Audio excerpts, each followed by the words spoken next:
Fala pessoal, Engenheiro Luiz aqui, seja muito bem-vindo a mais um vídeo nesse canal. E hoje eu vou te falar sobre 5 itens que você não pode esquecer de analisar no terreno antes de começar o seu projeto estrutural. Então, antes de eu te mostrar quais são os 5 itens, já se inscreve no canal, deixe seu like e pega o papel e caneta, porque 5 itens eu tive que anotar aqui também para não esquecer, tá bom? Primeiro item, vamos lá.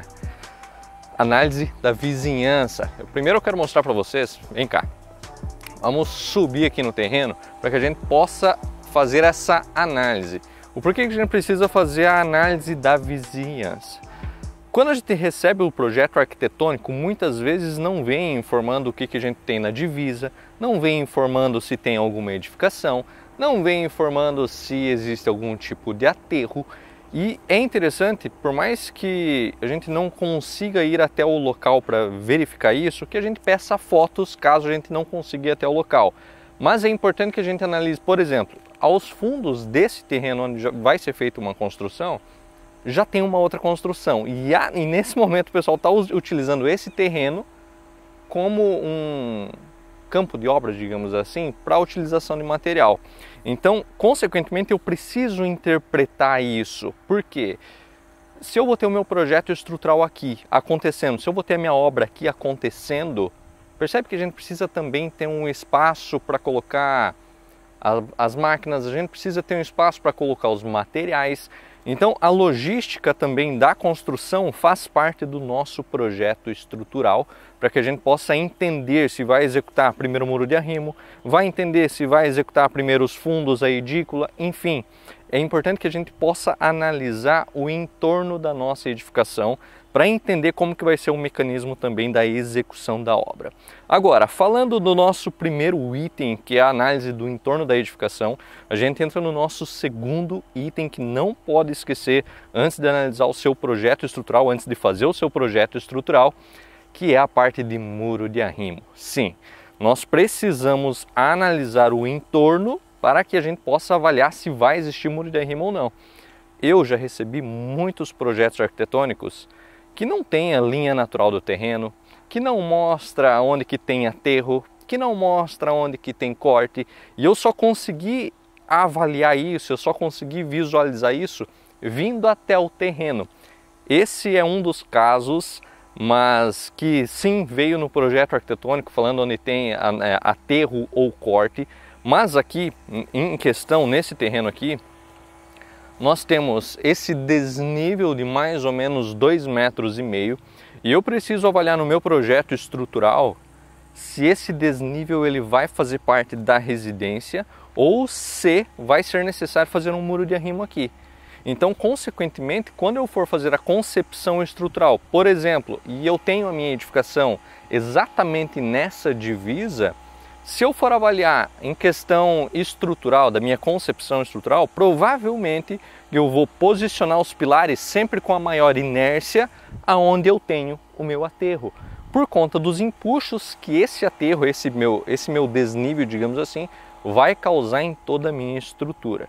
E ainda falando sobre esse segundo item da parte de muros de arrimo, não é apenas aonde eu tenho esse desnível na parte superior, porque logo abaixo aqui do nosso terreno, nós temos um aterro e, consequentemente, exatamente na divisa do nosso terreno, vai existir também uma pequena contenção de 1,5 metro. E essa pequena contenção de 1,5 metro, se eu for avaliar nessa situação aqui, nesse nosso terreno em questão, isso aqui não vou generalizar, digamos assim, em falar em todos os tipos de terreno, mas isso aqui é um aterro. E aterro, se a gente for avaliar pela geotecnia, pelo laudo de sondagem, pelo SPT, aterro geralmente não tem um SPT muito alto. Se eu não tenho um SPT muito alto, consequentemente, falando de argilas, eu também não tenho uma coesão. Se eu não tenho coesão, tenho um SPT baixo, eu vou ter um empuxo atuando, por mais que seja de 1,5 metro. Então, consequentemente, não só na parte superior, mas na parte inferior do nosso terreno, vai existir um pequeno muro de arrimo que eu preciso considerar no meu projeto estrutural. Agora, depois que a gente analisou a vizinhança entendemos como funciona, analisamos que precisamos ter muros de arrimo nessa questão aqui, mas que você também precisa analisar no seu terreno, seja por foto, seja pela topografia, enfim, você precisa analisar isso. Agora você precisa avaliar na vizinhança se no seu projeto estrutural vai ter fundações em divisa. Vamos lá, muitas pessoas me perguntam, Luiz, eu faço exatamente a minha fundação na divisa ou eu utilizo uma viga de equilíbrio, digamos assim, para que eu nasça com um pilar lá na minha divisa? E eu falo que depende. Por quê? Nesse caso aqui, na parte superior eu não vou ter mais construção porque é uma reserva. Então, consequentemente, para esse lado, se eu for utilizar pelo meu laudo de sondagem a parte de sapata em divisa, eu posso sim pegar minha fundação e colocar exatamente na divisa. Agora, aos fundos do meu terreno, aonde eu já tenho uma edificação, eu não vou utilizar uma sapata exatamente na divisa, porque os bulbos de pressões vão acabar influenciando na estrutura vizinha. E da mesma forma, a estrutura vizinha vai influenciar na minha estrutura. Então, aos fundos da minha edificação, sim, eu utilizo um bloco ou uma sapata com uma viga de equilíbrio e um pilar nascendo exatamente na divisa, para que a gente possa evitar, digamos assim, problemas futuros entre as duas estruturas. Então, interpretando dessa forma, pô Luiz, como que você sabe que vai utilizar sapata? Como que você sabe que vai utilizar bloco? Se é na divisa, se não é? Aí a gente entra para o nosso quarto item, que é a análise do laudo de sondagem. Por que eu falo isso? Que é preciso analisar esse item no terreno, analisar a situação do terreno para que a gente possa analisar também o laudo de sondagem. Vamos supor que você é engenheiro estrutural, você mora numa outra cidade, você recebeu o laudo de sondagem, mas você não fez a análise do terreno por foto ou pela topografia, ou também não veio até o local. Vamos supor que os proprietários já tenham feito o laudo de sondagem desse terreno e 15 dias depois de ter feito a análise do o laudo de sondagem em si, eles vieram e fizeram esse aterro aqui, de 1,5 m. E eu só tenho os resultados do laudo de sondagem. Vamos supor que pelo laudo de sondagem eu precise considerar minha tensão admissível por conta das minhas sapatas a 2 metros de profundidade. E mando isso para minha obra, mando isso com o meu projeto estrutural. A partir do momento que o mestre de obras pega o meu projeto estrutural em mãos, ele vê que minha cota de arrasamento das minhas sapatas é de 2 metros de profundidade, ele vem nesse aterro aqui, corta 1,5 m do aterro e mais meio metro da camada do solo real. Então, consequentemente, agora as minhas sapatas elas estão em uma tensão admissível menor do que a calculada e, consequentemente, isso vai me gerar patologias. Então, eu preciso agora interpretar no meu laudo de sondagem se eu tenho aterro ou se eu vou ter corte, conforme o processo executivo da minha obra. Porque nesse caso, que eu tenho já 1,5 m de profundidade de aterro e o meu laudo de sondagem ainda não foi feito, consequentemente agora, quando eu for analisar o meu laudo de sondagem, eu já vou saber que os primeiros 1,5 m é um solo de aterro. Então, consequentemente, é óbvio que o engenheiro estrutural não vai posicionar as fundações exatamente sobre o aterro, falando sobre sapatas. Uma outra situação que nós precisamos analisar ainda relacionado ao laudo de sondagem é se a nossa fundação ela for sobre estacas. Vamos supor que você tem um solo que ele não é tão resistente nas primeiras camadas e que você precisa trabalhar com atrito lateral, você precisa trabalhar com uma fundação do tipo profunda. Nesse caso, na mesma situação de antes, imagine que você recebeu o laudo de sondagem antes de fazer o aterro e você considerou uma estaca, por exemplo, de 4 metros. Você tem a noção de que o bloco de fundação ele vai ser executado na primeira cota, no nível da residência.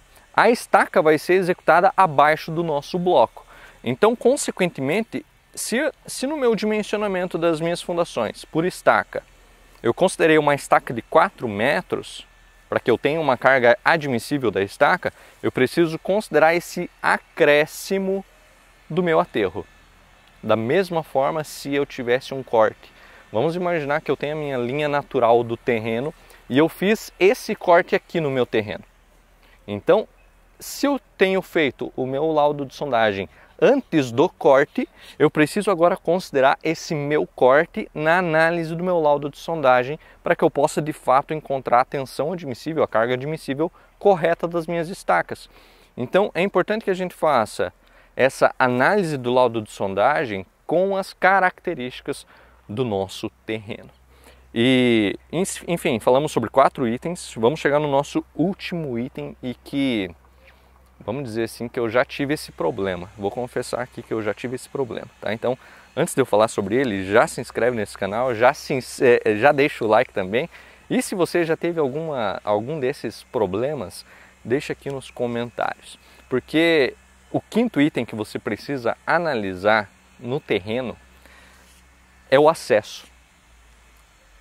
Teve um projeto que a gente foi fazer, eu acho que vocês viram sobre esse projeto, que é de um desnível de 15 metros, que já tem aqui nesse canal, onde a gente faz o laudo de sondagem. Quando eu conversei com o pessoal do laudo de sondagem, eu queria que fosse feito o laudo de sondagem mecanizado, que é quando entra a máquina, é tudo automático o nosso SPT, que também já tem vídeo aqui no canal falando sobre esse tipo de laudo de sondagem. Só que eu esqueci de avaliar o acesso ao terreno. Então, consequentemente, a equipe pegou o maquinário, levou até o local e verificou que não dava para descer com o maquinário para fazer o laudo de sondagem. Consequentemente, eu tive que contratar uma outra empresa com um SPT manual, que é ideal, depende, mas era o que dava para fazer lá no local. Da mesma forma que, vamos supor que eu não tenha acesso aqui de alguma máquina para fazer às vezes uma estaca pré-moldada, para colocar um bate-estaca, para fazer uma estaca hélice contínua, enfim, eu preciso avaliar o acesso do maquinário para que possa ser executada a minha edificação. Eu sei que a maioria dos terrenos, grande parte deles, tem acesso, mas litoral, às vezes eu tenho um terreno que é muito estreito e eu não consigo fazer escavação, não consigo entrar com um bate-estaca, aí sim eu preciso avaliar e interpretar como que o meu projeto estrutural ele vai ser executado, tá? Então, recapitulando, primeiro item, análise da vizinhança, análise do entorno. Segundo item, avaliar sobre as sapatas de divisa, se eu vou fazer bloco com viga de equilíbrio, se eu vou fazer a sapata exatamente na divisa. Terceiro item, qual que é? Muros de arrimo, né? Se a gente vai ter muro de arrimo na parte superior, na parte inferior, se for aterro, qual que é o SPT que eu vou considerar? Se tem coesão, se não tem coesão, enfim, eu preciso avaliar se na minha estrutura vai ter muros de arrimo ou não. Quarto item, análise do laudo de sondagem, se vai ter corte, se vai ter aterro, altura da sapata, comprimento de estaca. E o nosso quinto item é a parte de entrada de equipamento para que a sua estrutura ela seja executada, tá? Então, espero que você tenha anotado os 5 itens. Um grande abraço, se inscreve no canal, deixa o seu like, deixa o seu comentário aqui embaixo também. E lembrando, aqui embaixo tem um link do nosso grupo no Telegram, onde eu encaminho para vocês todas as informações também. E eu mostro mais os bastidores de como que é fazer um projeto estrutural residencial e atuar nessa área. Um grande abraço, se inscreve no canal, eu sou o Luiz e até o nosso próximo vídeo.